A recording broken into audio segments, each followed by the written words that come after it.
નમસ્કાર, વીર ફાસ્ટ ન્યૂઝમાં આપનું સ્વાગત છે. જોઈએ સમાચાર વિગતવાર. અમરેલી જિલ્લાના સાવરકુંડલા અને ખાંભા તાલુકાના ગ્રામ્ય વિસ્તારો જેમાં મિતિયાળા, કૃષ્ણગઢ, સાકરપરા અને નાનુડી, ભાડ સહિતના ગામોનો સમાવેશ થાય છે. ત્યાં છેલ્લા કેટલાક સમયથી મિલીપેડ એ ભારે ત્રાસ મચાવ્યો છે.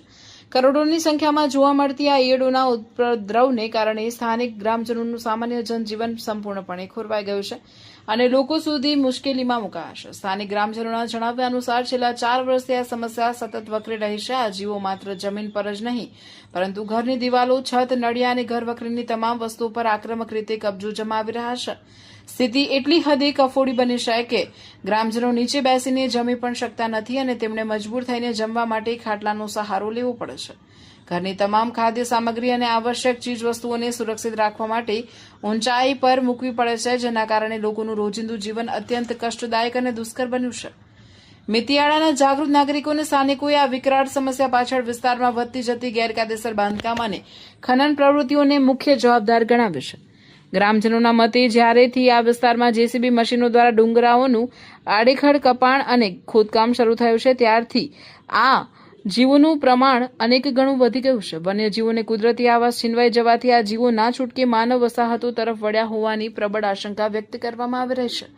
આ ગંભીર સમસ્યા અંગે સ્થાનિક ગ્રામજનોએ સરકાર અને સ્થાનિક વહીવટી તંત્ર પાસે તાત્કાલિક અસરથી યોગ્ય તપાસ કરી નક્કર પગલાં ભરવાની ઉગ્ર માંગ કરી છે. ગ્રામજનોની મુખ્ય માંગણીઓ આ મુજબની છે કે આ સમસ્યાના મૂળ કારણો જાણવા માટે નિષ્ણાંતો દ્વારા વૈજ્ઞાનિક તપાસ કરવામાં આવે. ઘરની અંદર અને આસપાસના વસ્તીવાળા વિસ્તારોમાં યોગ્ય જંતુનાશક દવાઓનો છંટકાવ કરી સલામત ઉપચારો કરવામાં આવે. તેમજ ડુંગરા વિસ્તારમાં થતા અતિશય ખનન અને પર્યાવરણીય ફેરફારોની ગંભીર અસર અંગે ઉચ્ચસ્તરીય સમીક્ષા કરવામાં આવે. આટલી મોટી સંખ્યામાં મિલીપેડનો આતંક સામાન્ય ઋતુચક્રનો ભાગ બનીને હવે વિફરેલી આફત બન્યો છે, જે સામાન્ય જનતા માટે ભારે માનસિક અને શારીરિક મુશ્કેલીઓ ઊભી કરી રહ્યો છે. વહીવટીતંત્ર દ્વારા વહેલી તકે કોઈ સત્વરે નક્કર પગલાં લેવામાં આવે તેવી સમગ્ર પંથકની પ્રબળ લાગણી છે. રિપોર્ટર સમીર ખોખર, અમરેલી. કાનજીભાઈ સાપરિયા. આપનું ગામ જણાવજો ને. ગામ નાનુડી.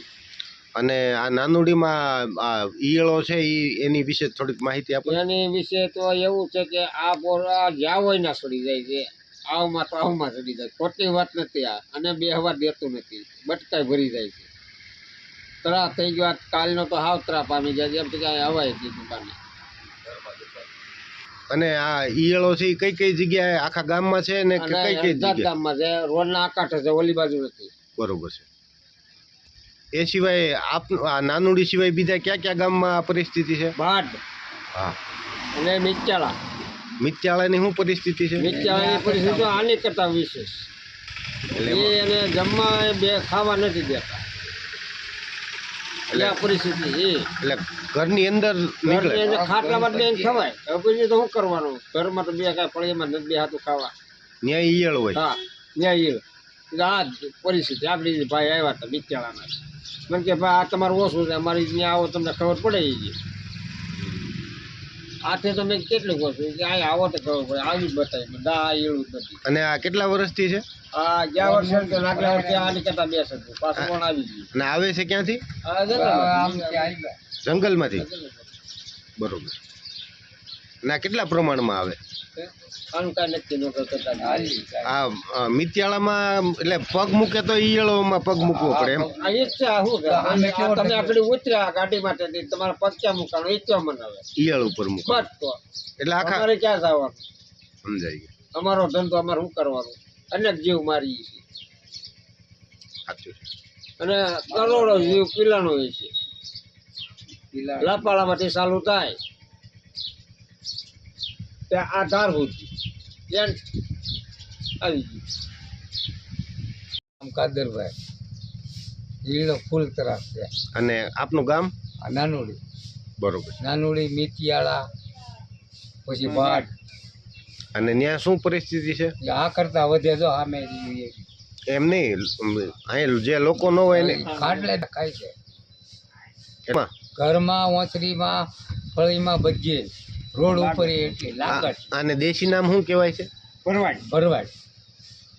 અને આ ઈ સિવાય ટૂંકમાં ગામમાં કઈ કઈ જગ્યાએ છે? મિત્યાળામાં તો અને આવે ક્યાં? ગામમાં એના ડુંગરવાળામાંથી આવે. ડુંગરમાંથી. એટલે ક્યાં ડુંગર આમ ટૂંકમાં જંગલ? એને ડુંગરા છે ને મિત્યાળાની ચારે પર ડુંગરો છે આ. ફરતા ડુંગરા છે. શિહોર જોયું, શિહોર માયલું ગામ છે, ફરતા ડુંગરા, વસાડા ગામ. વિચારા તો ડુંગરો છે. એટલે એના કારણે શું થાય ને?